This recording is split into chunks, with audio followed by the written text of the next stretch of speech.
Hi, I want to do a book talk today about a book I read this summer called Fish and a Tree.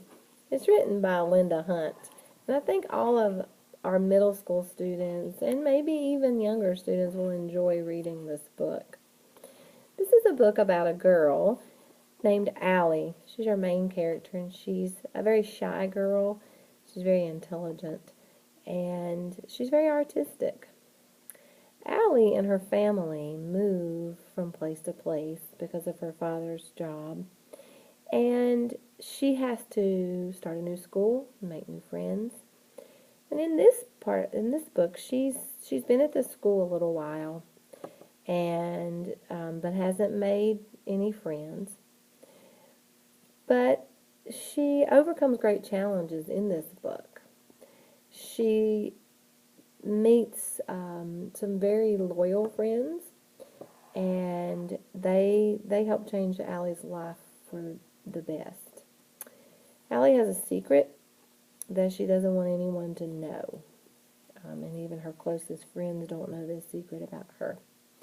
And as the story goes on, you learn how she learns to deal with this problem and overcome great challenges. She talks about being alone in this story, and before she meets a lot of friends, she is alone. But I think most of us might agree with Allie's definition of what alone is. Listen and I'll read to you what she says about being alone. Well, alone is a way to be. It's being by yourself with no one else around. And it can be good or bad. And it can be a choice. But being lonely is never a choice. It's not about who is with you or not. You can feel lonely when you are alone, but the worst kind of lonely is when you're in a room full of people, but you're still alone, or you feel like you are. So sometimes you can be in a whole room full of people and still feel alone. Allie felt that way. Allie's also very artistic, and I want to read to you a quote from this book that tells about how Allie can see mind pictures differently than the rest of us, or than most of us. Some of you might be able to see mind pictures like Allie can. She takes ordinary objects and makes them into pictures in her mind, and she can even draw intricate pictures on paper. Here's the quote from the book. There is a tray full of glass sundae dishes filled with brightly colored ice cream. Strawberry, pistachio, black raspberry, pink, green, and purple. I like the colors next to each other and wonder what kind of impossible things I can draw about ice cream.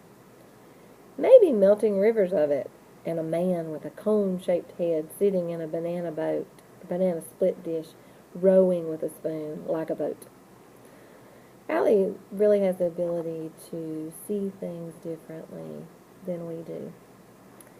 In the story, she meets up with two good friends that come alongside Allie and help her through the story, much like we have friends in middle school. She meets a boy named Albert, who is very fact-oriented, kind of odd fellow, and becomes a very loyal friend to her. And she meets a girl named Keisha, who is a tell it like it is kind of friend, and really becomes a good friend for Allie. Allie endures bullying. She's picked on by some mean characters in the story, and she endures ridicule. She learns about real friendships and what real friendships are and what real friendships are not. And through the pages of the book, Allie gains courage, and she overcomes obstacles, and she learns that the impossible can become possible. You will learn about different people's idea of what's smart. And I think after you read this book, you won't think about how people are smart in exactly the same way again. But I really like this quote that has to do with the title of this book, Fish in a Tree. Here's another quote from the book. Everyone is smart in different ways, but if you judge a fish on its ability to climb a tree, it will spend its whole life thinking that it's stupid. Allie learns a lot about what she thinks about herself and what other people think about her and about people being smart. And I know that you're going to enjoy this book. I can't wait for you to read it and come and tell me what you think about it, what you think about the characters.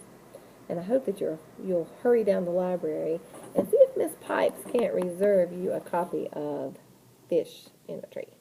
Thanks.